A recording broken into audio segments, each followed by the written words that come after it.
Welcome to episode 101 of the Toadstool Boardroom for the week of August 13th, 2024. My name's Logan Plant, and I'm joined, as always, by Justin Corais. What's up, Logan? And Chris Shriver.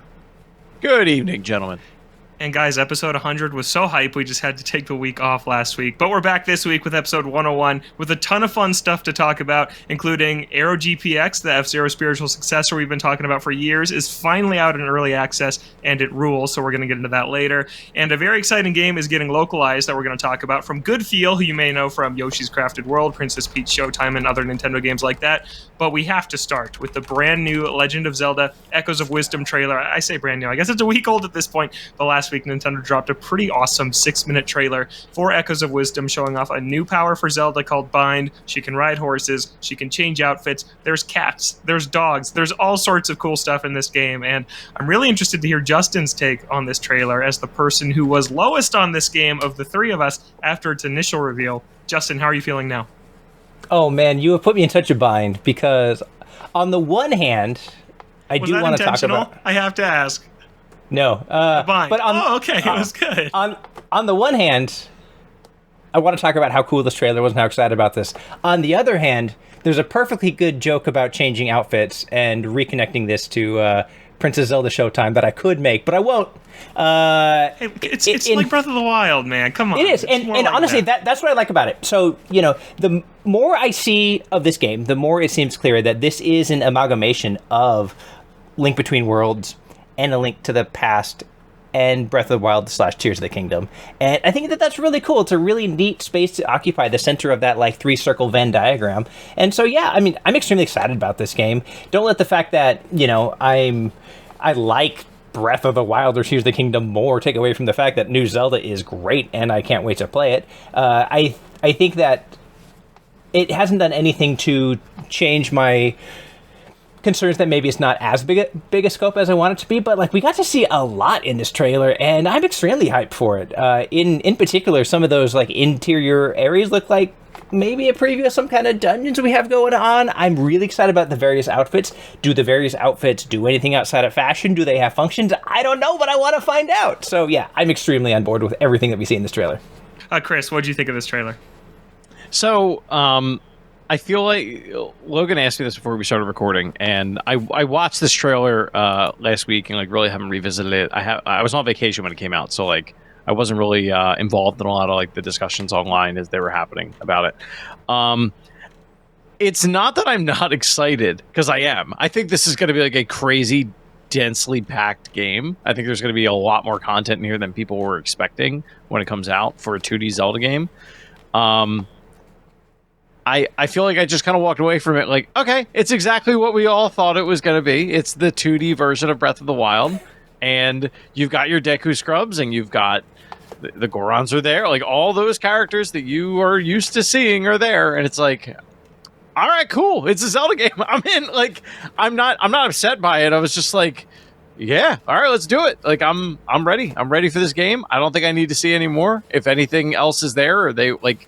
If they show anything else, I think I'd rather be surprised at this point if I can help it. Makes it a little hard when I'm on this show. But like they could not show me anything else. And it's like, yeah, this is a day one buy. Like I can't wait to play this game. I think the horse is super cute. Horsies are super cute. Let's go. Carriage for the horses. The one thing I wasn't sure of is Amiibo support, whether or not it's going to be there. Apparently it's on the Japanese website that it sure is. Amiibo support is there. We just don't know what it's doing yet. You know, like people were really upset about the Skyward Sword thing, where you needed that one to transport between locations. They've cut that out because I know they have those, I forget what they're calling them, but it's basically like warp places. Yeah. I don't know what they are. Yeah. They're just like these little statues you have to activate, just like the weather vanes and Link Between Worlds or the shrines and the open world ones. Right. So that's there, and then summoning the horses like with a consumable. It's like with a carrot. So I don't know what Amiibo support is even going to be. Maybe it's the Dungeon Maker again from Link's Awakening if they've expanded that. I don't know. It's just it's weird to me that they've waited this long. It's also a little bit weird. I mean, I guess it's not like they had some Tears of the Kingdom ones that came out after release, and they do it with Splatoon all the time. But like, you would think if they're going to have one for this game, that they would have talked about it by now, because they would want to launch it with this game. But that also makes me think they're like tacking it on after the fact if they are going to include it. Again, totally conjecture. I have no idea. But I'm very excited for the game nonetheless. I'm also really excited, honestly, just thinking about all the different things that we could potentially recall. Like, we still don't know the scope to which you can do that. Like, what things can I and can't I make echoes of? By the way, Logan, I'm not sure if you clocked this when you looked at the trailer, but 2 kinds of Zora? Both kinds of Zora? Are you kidding me? Super cool. It's exciting. They're having like a conflict between each other, and Zelda has to go and solve it, like the diplomat that she is. So that is a really exciting thing. To Chris's point on the amiibo, they just seem really behind because Sora came out like a year later than we thought that he was going to, and now these Splatoon ones feel like they're coming out a little bit late, and the Zelda and Ganondorf ones came out late. So they're just about a year or so, 6 months to a year behind, and I feel like there is going to be a new amiibo because they've confirmed that, like you said, they're bringing back the Link's Awakening Link. They're also bringing back the Wind Waker Zelda. It's like, can you just put those ones together and give us an Echoes of Wisdom Zelda? And if I'm going to put on my tinfoil cap and theorize here, I think there's going to be a September Nintendo Direct, and I think they'll want to include this game in some way. It'll be probably a week or two away by the time we get to that Direct, and they'll say, oh, hey, we've already talked about this game so much. By the way, amiibo, they do this, and a Zelda's coming out early 2025. You don't think would they have their own Direct for this game, or would they have a Direct where this game is a part of it? I think they'll have their own Direct in September. I think that especially with reports surfacing again today that the Switch 2 isn't going to come before April 2025, the start of their next fiscal year, there's going to be a September Direct. They're going to tell us more about Mario Party and Mario and Luigi, and then they're going to fill out February and March probably for next year. So I definitely think that's going to happen, and if Zelda's 2 weeks out at that point, they'll want to remind people about it. They always do. We know there's Amiibo support. I'd put money on that it's going to be an Amiibo-focused trailer for this game in the September Direct when that eventually happens. So I think that'll be cool. And yeah, you mentioned the Zoras, Justin. That's the thing that excited me the most about this trailer, was just seeing the Gorons, seeing the 2 types of Zoras. Chris mentioned it's the Dekus that we're used to seeing. They haven't been in a game in like 20 years. It's been forever since we've seen the Dekus. It has been so long since they've been in a game. So I'm excited that they're back too. And if you just do a count of how many towns they showed off in this trailer, there's 8 or 9 of them in a 2D Zelda game. Usually there's 1. There's 8 or 9 cities in a top-down game. I'm excited about that. Usually it's like Hyrule Castle in the center, Kakariko Village off in the west, and a random house and sprinkled all in after that. here or there. Yeah, the blacksmith and the witch and the phone huts where you go and get hints and nothing else. But no, there's 2 Zora villages, there's Gerudos, there's Gorons, there's a southern village which is entirely new.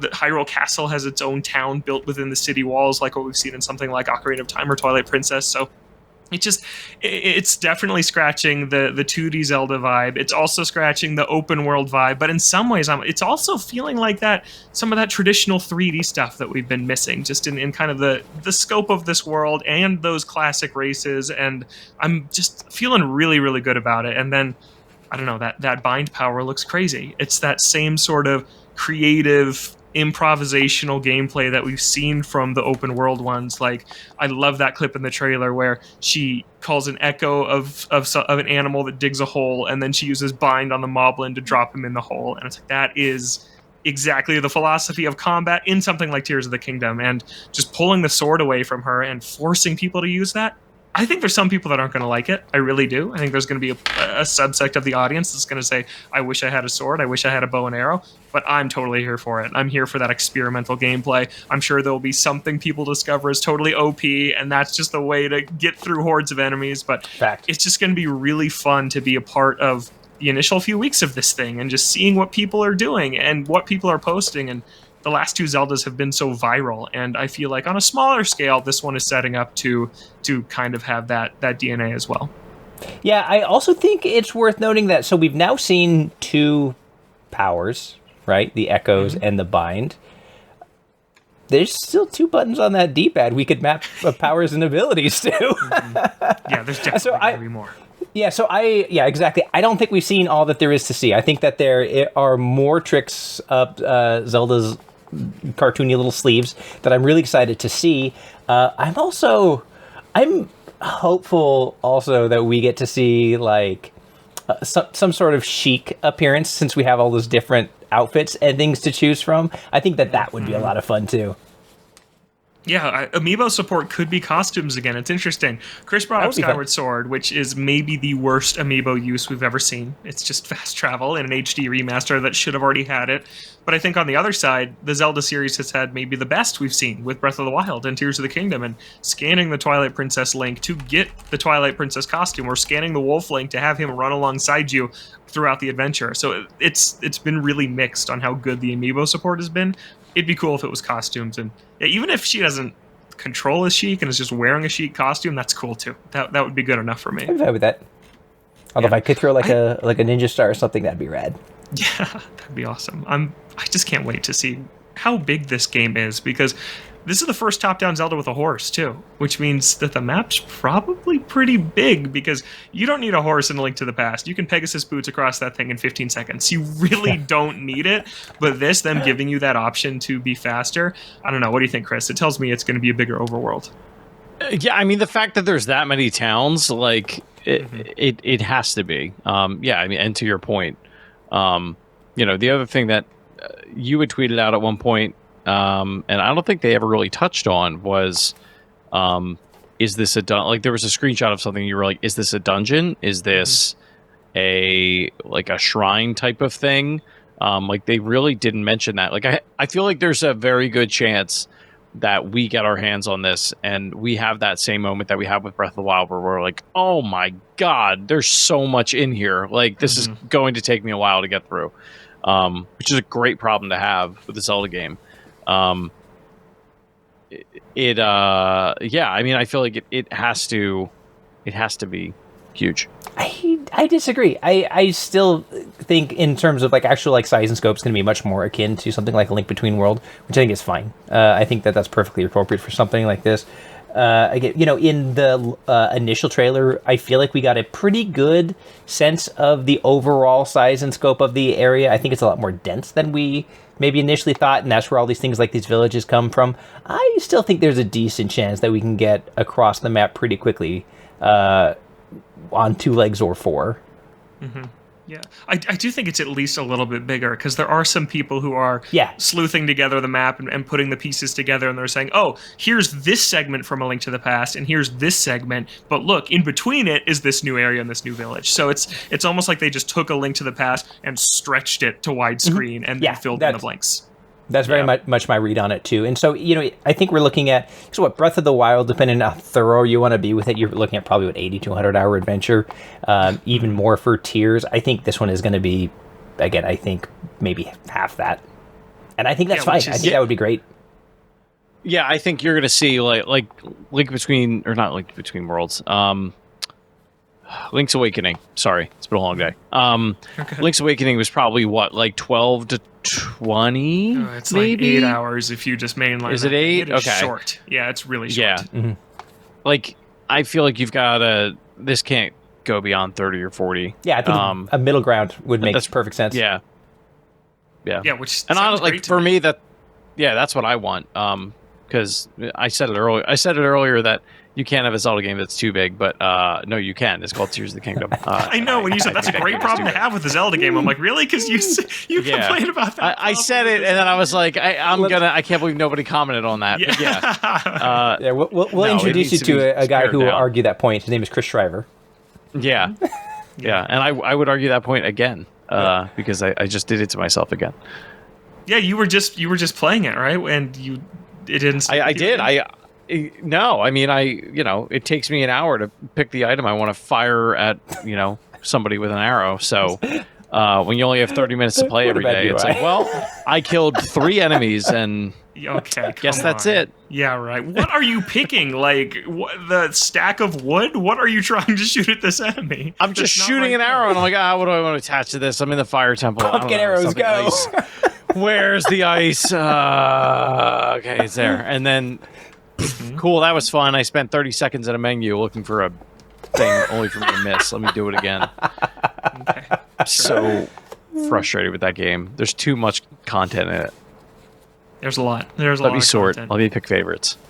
Yeah, I hope that again. That's very relevant feedback for Echoes of Wisdom. We saw them open that same menu UI in the initial trailer for selecting the Echo. So I hope that they have heard that piece of feedback from Tears of the Kingdom and thrown in a favorites menu. It would make things so much easier. So that's Echo. Anything else on this, guys? What'd you say, Chris? I said, we'll see. Yeah, I'm not sure about it, but I think it looks awesome. It's my most anticipated game. If it's 30 to 40 hours, that's perfect. I don't need another 100-hour Zelda game right now. I just played one. I played 190 of it last year, so I think that if it's a little longer than Link Between Worlds, which is like 15, then I think we're golden, and that's a perfect complement to those games. So can't wait for it. We're 6 weeks out. It's going to be super fun. Next thing that I just threw in here is that today, the day we're recording this on the 13th, some reports started to swirl around that said the Switch 2, don't expect it before April of 2025. And this came from over at gamesindustry.biz, and they basically said they're hearing from developers not to expect it to ship before then, and that they're working on games for it, and that it's not going to come out before the start of Nintendo's next fiscal year in April. And it's a big headline today, and I'm just here to say we kind of already knew this. We kind of already had an idea of this. This is an article from IGN was the Nintendo annual forecast, and there was no spot for Switch 2 sales numbers in its annual fiscal year forecast. They weren't expecting to make any dollars from it, so obviously it wasn't going to launch. So we already kind of knew that.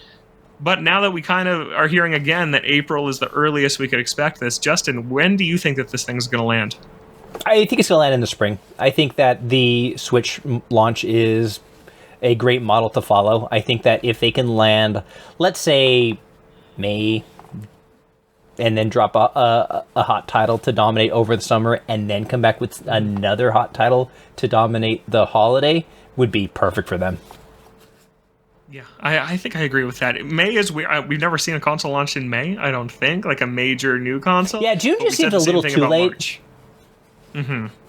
Yeah, because if you're launching in June, you are launching amidst the Summer Game Fest season when everybody's announcing their new games and things like that, and you don't want to be in that mess.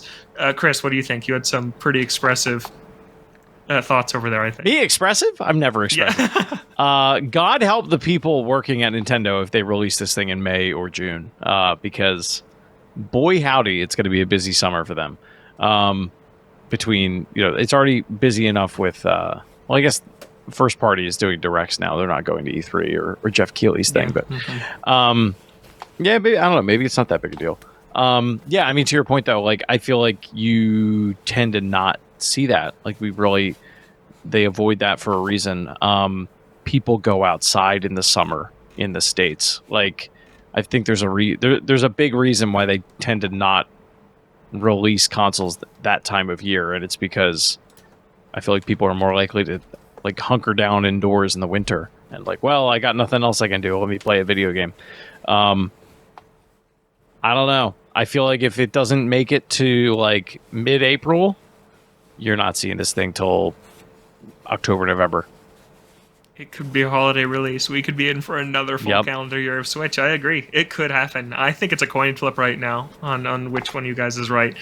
For me, I still think it could hit that April time window. I still think that they could show it off early next year. When their January game is Donkey Kong Country Returns HD, that's like, man, it's got to be almost over at this point. It has to be winding down. I don't think they want to have a first-party software drought where they're not putting anything out on Switch and the Switch 2 isn't out yet. So I still think it's going to be spring. I still think we're going to hear, because they said we're going to hear about it before the end of this fiscal year. So I still think it's going to come out in the first half of next year. And then I've said this before on the show, GTA 6 scheduled for late next year. They're different audiences. I still don't think you want to be out the same time as that. I think you want to avoid it, and I think that Rockstar they don't care. They don't need to avoid anything. They're going to be they will be a bigger story than a new Nintendo console. They just will be whenever that game will not come out next year. You think it'll get delayed? There is absolutely no chance that game comes out next year. Why? I'd bet a burrito on it because it's too big. That's my bet at work. It's too big of a game with too much financial. There's too much riding on it, like for it to fail. And if there's anything wrong, like they can't, like, not that it would be like a Cyberpunk level botched launch, but like they want that game to be, I think, as perfect as it can be when it comes out day one, or at least as feature complete as it can be for day one. It's just, there's too much going on in there. I can't imagine that game comes out next year. Yeah, but as long as they're saying it's. We haven't seen any like live gameplay outside of the leaks that we got. Like they had the trailer drop, but we've had one trailer drop, and it was scheduled for 2 years out. Like, when has that ever panned out well for like any studio in the last 5 years? Like, it's they should have just said when it's done. Like, things happen, development cycles change, ideas are spurred during development. Like, I don't know how they could have predicted that was going to be the release time, the release window. Yeah, no, that's a fair point. What do you think, Justin? I think that Chris makes a really good point, actually, about the financial stakes in this. You know, we often talk about, in the case of Grand Theft Auto, how it's so big, makes so much money, they can take as long as they want. They can spend as much as they want because they're going to sell 100 million copies. At the same time, their games do take a really long time, and they are extremely, extremely expensive. And for something that's been in development for, what, like a decade at this point, if it doesn't hit, like, that's a hundreds of millions of dollars loss. And so I'm with Chris in that I think that they won't release it before they're ready. That also seems to be their culture around their releases. You know, I was talking to somebody fairly recently about it. They basically talk about how their whole philosophy is like they keep adding stuff to it until they'll feel like it's done, and then they'll ship it. And I think that works for them until it doesn't. And so I do think there's a good chance that if they don't feel like it's ready, they'll delay it. At the same time, I think that, you know, I don't know that they have a terrible track record at this point. I feel like once they got through like really getting GTA Online up and running and fixed, they've been pretty on point with their development since then. I could be entirely wrong. I could be misremembering, but I think didn't Red Dead 2 get delayed? Like they posted some Twitter picture and it was delayed like a year. I don't remember. Yeah, I don't remember. I feel like it's happened with all of them. But like the other thing that I feel like really isn't mentioned that much when this conversation comes up is we are on, like, whether people want to believe it or not, we're on the eve of the PS5 Pro. Like, that thing is coming in a few weeks or months. We don't know. But like, there's like, for those that are not aware, like there's been source code leaks from games. Like No Man's Sky was one where like the in development name of the PS5 Pro is like in there, and like the game is scaled to be able to run with that in mind. I don't know anything about like the development side of GTA 6. Like I don't claim to know that, but like you got to imagine there's some sort of level of QA testing that's involved there. So they either have to have dev kits for that thing, or they are going to have to get them and test out those builds. Whether or not they're doing that now, I have no idea. But like, you're just throwing another monkey wrench in, because like they're going to do that. Xbox is probably going to release like the Series XYZ, whatever they call it, because it makes no sense. You know, like the ground is shifting underneath them, and they have to stay the course. Like I don't think it's realistic. Yeah. All that to say, I still think Nintendo wants to be out of the way whenever that game does come out. So if you're saying it's going to get pushed out of next year, then and that does happen, it's not a concern at all, because this thing is coming next year, right? We know that. They wouldn't talk about it in Q1 of next year if it wasn't coming out next year. So it is coming out next year. We can finally say that, even though I said it was going to come out this year at the start of this year, and I was very wrong. They just keep stretching this thing out.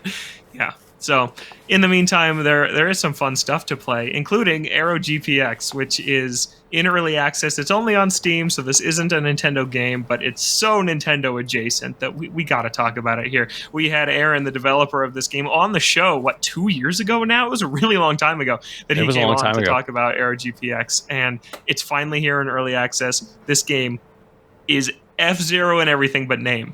It just is totally a sequel to F-Zero GX that we never got. And Chris, you've been playing it. What do you think of it?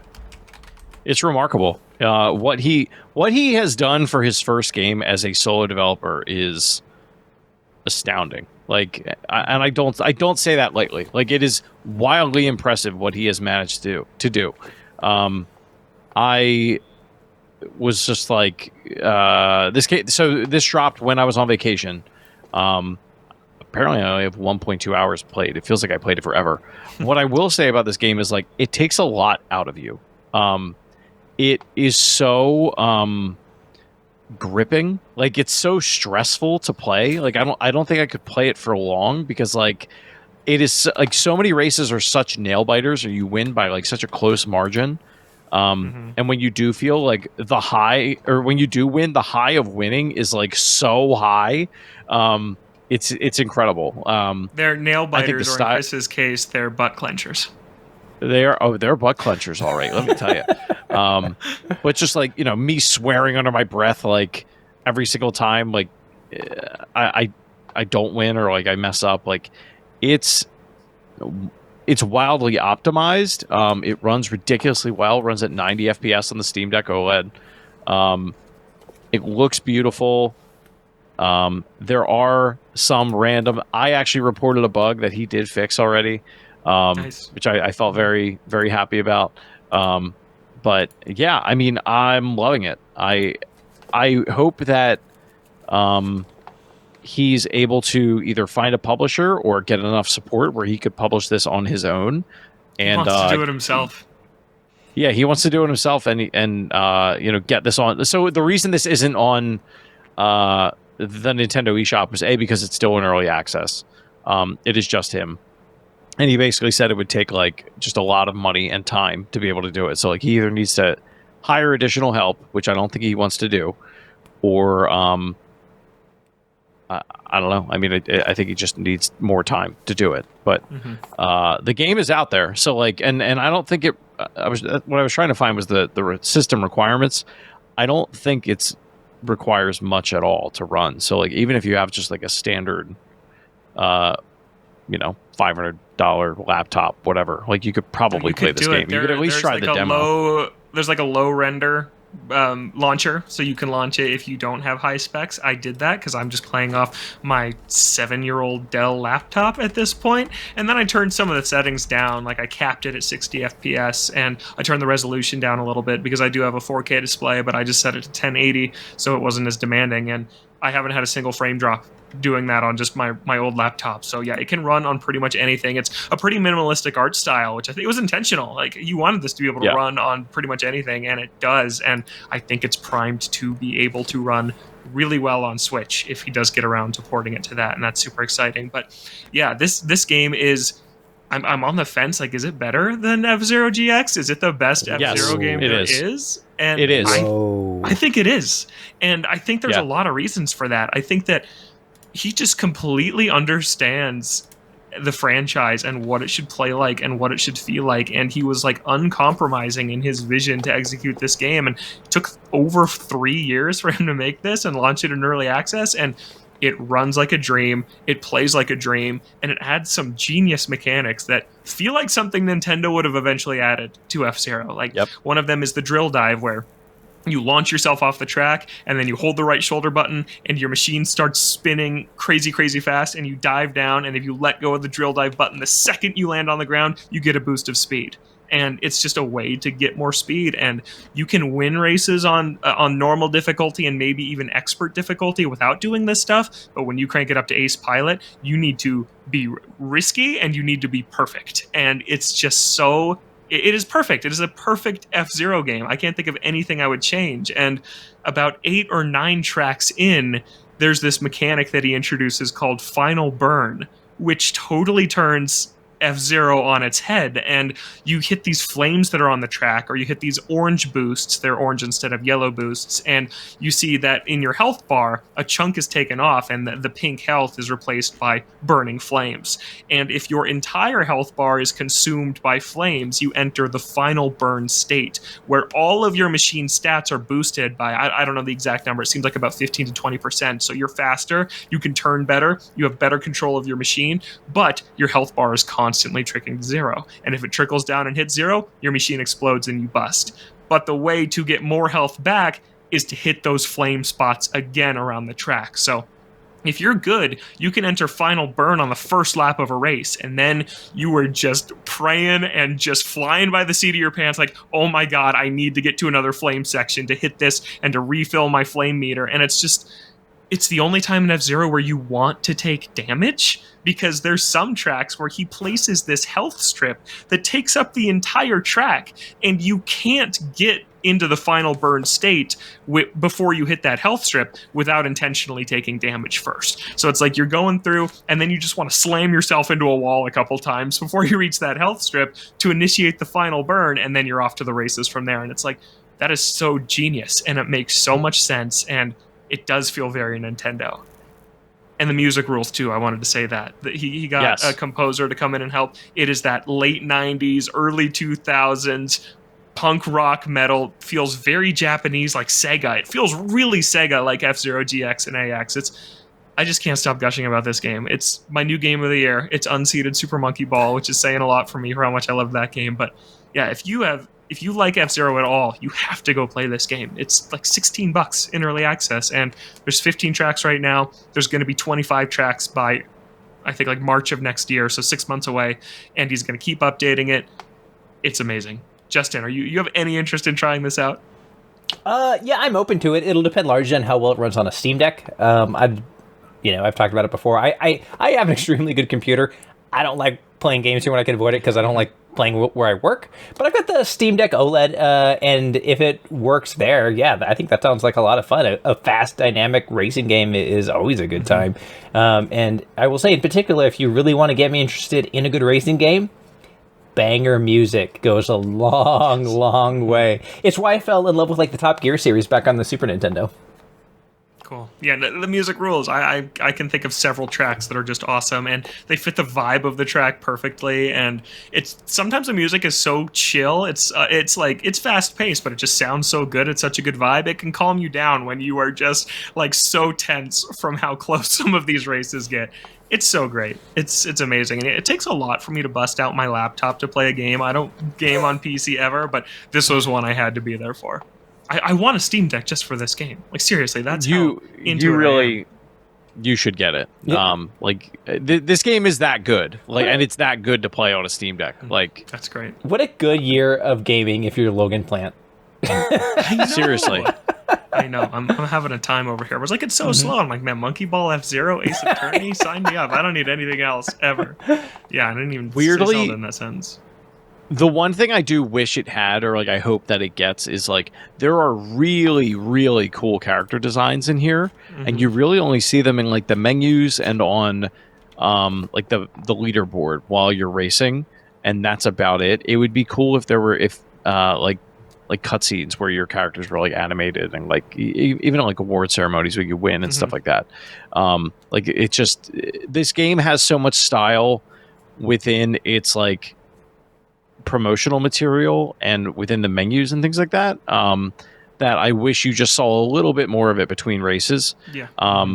What I do appreciate about it, though, is the same thing that I appreciate about another game I was playing a lot last week, which is Mario Golf Toadstool Tour, which is unlocking content within the game as you play the game, because as silly as that sounds, I feel not meaningful content. Not enough games do that anymore, because they're all make it a microtransaction. We'll pay $1 for it or whatever. This game does a really good job at there's a career mode you go through. It'll be a certain race where there's a certain set of criteria. They're all different. So it keeps it interesting. And then when you do that, you might get a new ship, or you might get a new level that you can play in free play, things like that. The one PSA that I will put out there as well is, sorry, I'm jumping all over the place because I just remembered it. There is no multiplayer as of now, but it is coming. Local multiplayer. Is online coming too? That I don't know. But if you're playing on Steam, it doesn't matter, because you can do what is that couch remote play thing? Oh yeah. Where somebody connects to your session, and you can do that. So. But yeah, I can't recommend this game enough. Like Logan said, it's probably the best game I've played this year. Not that I've played a ton, but it was one of those games. As I was playing it, I was like, "Oh man, this could be a problem. Like this could be a really big problem if I start getting into this because it's the one more game type thing." And it gets you so amped when you're playing it that like it's probably the worst thing you could play before bed. It's like you put down the Steam Deck, it's just like super jazzed. How long does that race take? 3 minutes. Maybe 3 minutes. If you're Yeah, fast. Yeah, if you're really yeah. fast. But a cup is like 5 races in it, so. Mm-hmm. There's one track that I just really clicked with, and I beat the computers to the line by like 45 seconds. I was lapping some of the people in the back. It's like it just felt so good. It was just so exciting. I'm the opposite of you, Chris. This is like I just get into the zone in games like this and Monkey Ball. They're very similar series to me. Just they require that precision and extreme focus that I just shove out everything else, and I just am totally locked in. And I actually do like doing that as a wind down activity. I don't know, I might be crazy, but I do like playing this like right before bed. I just love it so much. It's Sicko. Not only do I think it's like the best F-Zero. Sorry, what was that? I'm just calling you a Calling you sicko. a psycho. No, Oh, yeah, sicko. it's true. Oh, a sicko. Sicko. Sorry, I'm a sicko. Not only is it the best F-Zero, it also I think is like the best I can think of like a spiritual successor. We see all the time indie devs like, I'm gonna make a Zelda, I'm gonna make a Metal Gear, I'm gonna make this. I don't think anyone I'm has gonna make a nailed it. Banjo-Kazooie. I'm gonna make a Banjo-Kazooie. Can't wait for Chris to make his own Donkey Kong game. Yeah, he should. Yeah, Chris, get on that. Make that With Donkey all my Kong free Freedom time. game that Vicarious Visions was gonna make that they didn't get to. You should go make. Honestly, forget about Switch. I want them to make an arcade board of this. Oh my gosh. Yeah. I would buy that machine and put it in my home so fast. Yeah, that sounds so good. But yeah, that's Aero GPX. It's on Steam. Seriously, if you care at all about F-Zero, this game is not popping off as much as it deserves to. Just like F-Zero, it's so sad because it is so good. And if you're not good at these types of games, the normal difficulty you can get through. And if you fall off the track, the race isn't over. It's interesting. He kind of made it more to cater to casual players. If you play on Ace Pilot, if you fall off the track, you're done. You have to start that race over. But on normal, you get to respawn like in Mario Kart. So there are options like that. There's a ton of control options and difficulty accessibility options in the menus. Like, this is a hardcore game if you play it like at the highest levels, but it doesn't have to be. So check it out. It's so good. I can't recommend it enough. Another game that's a spiritual successor is coming to the West. It's a spiritual successor to Goemon, the Mystical Ninja. It's called Bakeru, and it's getting localized. This came out in Japan earlier this year. It's developed by Good Feel, who made Princess Peach Showtime recently for Nintendo, and then Kirby's Epic Yarn, Yoshi's Woolly World, things like that. This one isn't published by Nintendo, though. It's published by Spike Chunsoft. And Chris, you checked out the demo, and you really liked it. Yeah, I was super. I was like kind of devastated when they said this was only coming to Japan originally. So when they said it was coming to the US, I was stoked. And it's coming September 3rd, which is even better, which is super soon. Yeah, if you're a fan of like 3D action platformers where you're just running around whacking bad guys, collecting stuff, absolutely check this game out. The art style is really good. It runs really well. It's just like very cute. It's very. If you're like a fan of the N64 era type of game or like GameCube era type of game, the way the character moves reminds me a lot of Billy Hatcher and the Giant Egg. To name drop that one, not so much how the game plays, but just like the movements. But no, I absolutely loved it. The whole thing with it is like imagine a Japan where fairy tale creatures exist and are real, and the demo introduces this one. Is it Momotaro? I think is his name. I could probably butchered that. But we were given when James was born that fairy tale book, so it popped up, and I was like, "Oh my god, I know who that is!" So that was cool. Nice. But yeah, I absolutely love it. Definitely check it out. There's like 3 different things in the demo. One of them is like it just introduces the story. That's like the first option to choose from.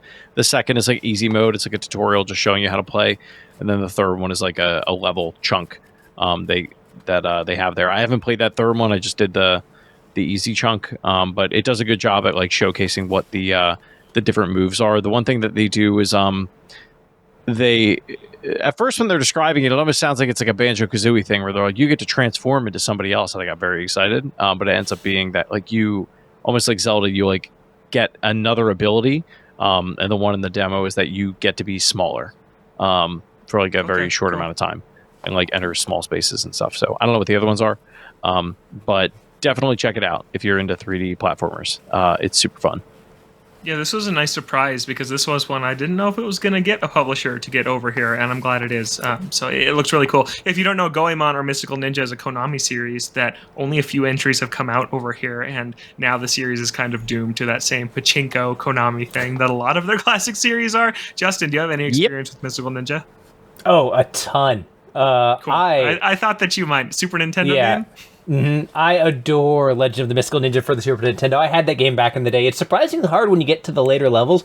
It is so fun and so varied. You, if this conjures any of that, that is great because you have had basically a great mix of like kind of isometric like adventuring plus side-scrolling like platforming action combat with like mini games in between and an absolutely bonkers sense of humor the entire way. It was a rip-roaring adventure, and if this can capture even a little bit of that, we are better off for its existence and for it being accessible here in the West. So the humor that it has is like there are these little collectible guys that you run around and they like give you tips, and like really it's just like random factoids that are like kind of inappropriate, but like kind of make you chuckle when you read them. Like so they're at least so far the ones that I've seen, like they're pretty cute. The one mechanic or like the main mechanic of like fighting enemies is kind of cool. It's like the whole thing is drumming. So like you have two sticks and you swing them with L and R. So like left is left and right is right. And then you can do both and like do them both at the same time. So like it plays differently. Like while like you're running around and jumping and stuff, like combat feels different than like most other third, platformer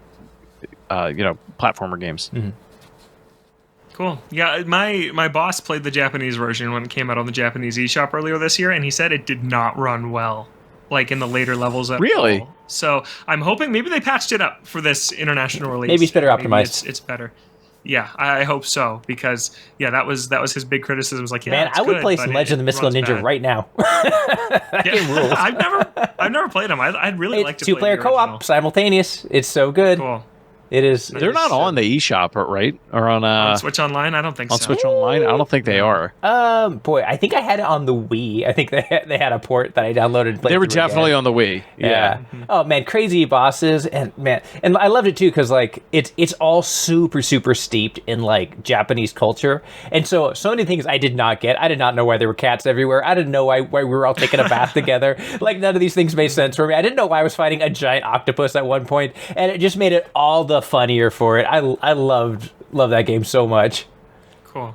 Yeah, it looks like it was on the Japanese version of the SNES Classic that they released several years ago, but it didn't make the lineup for the North American one. And that was its most recent release. Yeah, I don't think it's on Switch or anything. But there's so many Goemon games that never came over here. Like they went all the way up through the Nintendo DS, so to 2005, and we only got 3 of this list of like 20 games that I'm looking at. So yeah, it's kind of a lost series. And a lot of former Konami employees are at Goodfeel. So a lot of the original creators, or at least people that had experience with the series, worked on this. We know the Goemon creator is the person who directed Princess Peach Showtime. So there's a lot of that lineage in Bakeru. So it's not like, oh, hey, let's make a Goemon game. It's like the Goemon people, no longer Konami, saying let's make our own kind of spin-off series. So very cool. That is coming out next month. There is a demo right now on the Nintendo eShop that I'd like to check out.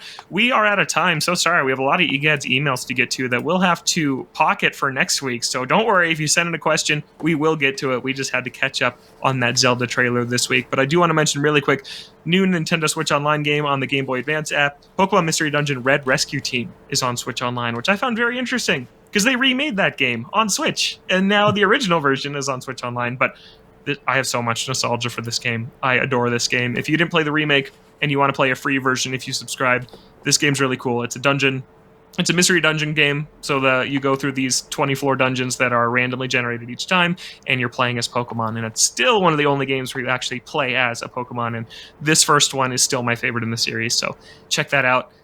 And I also wanted to point out that if you buy Super Mario Party Jamboree, they're giving you a free 3-month Nintendo Switch Online individual membership. So they're really bundling in that membership with a lot of stuff, because they also are bundling it in with the Zelda Gold Switch Lite edition, so you get it that way too.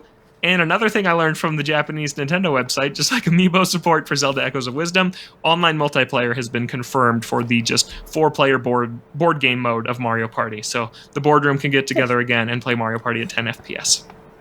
Nice. I'm sure That went so well last time. It did. It was the worst experience I'd ever had playing online there. It's usually pretty good for me. It was so bad. Logan, I will not let us end the show, though, without talking about game night a little bit, though. Okay, yeah. Yes. Yeah, let's hear it. Well, no, I want you to tell the people. Okay, I'll tell the people. Yeah, thanks for the reminder. I was totally going to let that slip by. Over in the Toadstool Boardroom Discord server, 4 of our listeners and fans got together to play Four Swords on Nintendo Switch Online together, and I just thought that was really awesome to see. We plugged the Discord a lot last week or 2 weeks ago during episode 100, but it was really awesome to see some of our community members get together and play Four Swords. And then Chad went and posted this edit with where he put a picture of the 4 links from Four Swords, and he put their ats of all 4 of the people that played next to the color link that they were, and I thought that was awesome. So that's super cool. And people are trying to organize some stuff for Splatoon, for the big Grand Splatfest that's coming up, and more Four Swords. And there was something else that was floated too, I think, that people are trying to play together. So yeah, come on by, because people are playing Nintendo games together. Yeah, the one thing I will throw out there is if there are any services that people are aware of that like are good for like LFG type things, if there's like a Toadstool Boardroom community that you guys want me to make and like hook into our Discord, like I can look into doing that. Mm-hmm. I haven't gotten to look at it yet myself because a lot of that again happened while I was on vacation. But yeah, if there's anything like that the people of the members of the boardroom would like to see in our Discord, please let me know, and I will do my best to set that up for everybody. If there's any way to make it extra, you let Chris know. Hey, you know that he will be down. He will be absolutely down. Yeah. I was on our Toadstool Boardroom YouTube account after last week's episode went up, and I just somehow clicked on like the history of like, oh, what's been watched on this account, and I look and it's just like, build the best gaming PC, build a $2,500 gaming PC, and like Chris is just watching the most extra content on the Toadstool Boardroom account. And yeah, I got a good laugh at it. Oh, I love you, Chris. Yeah, usually I forget. I'll like forget that I'm logged in, and then and like now the algorithm's jacked up because I've watched so much like LTT and like Taki Udon and like all these guys that like do like deep dives on tech. And yeah, and that like I opened it up one day, I was like, oh man, he's totally gonna bring this up at some Yes. That was great. I mean, like, you're editing the show and you're just watching they're tinkering with their gaming PCs, and I'm like, that's so Chris. Yeah, that's great. So Chris.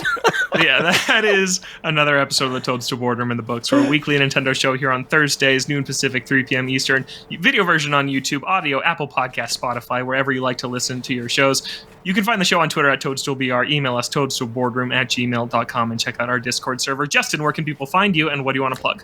You can find me on Twitter at KOREIS. By the time this show goes up, my latest review might be up for Fallout London. Check that out on IGN.com. Just putting the finishing touches on it tonight, actually, and then, editing, awesome. And we'll see how much editing I need. And then maybe by the end of the week, you might see a preview piece from me on the boxing game Undisputed on digitaltrends.com as well. There's a reason he's called Tom Marks. He leaves a lot of marks on your reviews. He really so does. It's devastating to the ego when you... Great. Yeah. So, just a quick peel back the curtain. The 2 worst things about working with Tom is, 1, you'll get a lot of edits, and 2, they're all going to be right, and they're all going to make the piece better. And it's like, damn it, why is he so good at this? Yeah, he's the best. I feel like from my first review even to now, I was like, whoa, I'm already so much better because some of the stuff he points out is crazy. Chris, where can people find you? You can find me at Tries93. I don't think I have anything to plug right now necessarily. I've been playing a lot of Toadstool Tour. That's about it. He didn't play Thousand Year Door. He played Toadstool Tour instead. It rhymed, so he got confused. What's the most comfortable thing I could play while not working? It's Toadstool Tour. Yeah, that's a good point. It's valid, actually. You can find me at Logan J. Plant, and I guess I have a tease to plug because today I did an interview that I'll be writing up stories from that should be going up on IGN within the next week, and I'm really excited about it. So, yeah, go check that out. And yes, it is related to this show. So you should go check that out to see who I talked to. I can't say yet, but that'll be up probably by the time... Miyamoto. It was not Miyamoto. No, I did not get to talk to Miyamoto. Not yet. Not saying I'm going to. Someday I hope to. I'm not teasing. But yeah. But for now, that's all the time I got. I got to get back to playing Animal Crossing New Leaf on my Nintendo 3DS. Thanks so much for listening. Have a great week. We'll catch you next time right here in the Toadstool Boardroom.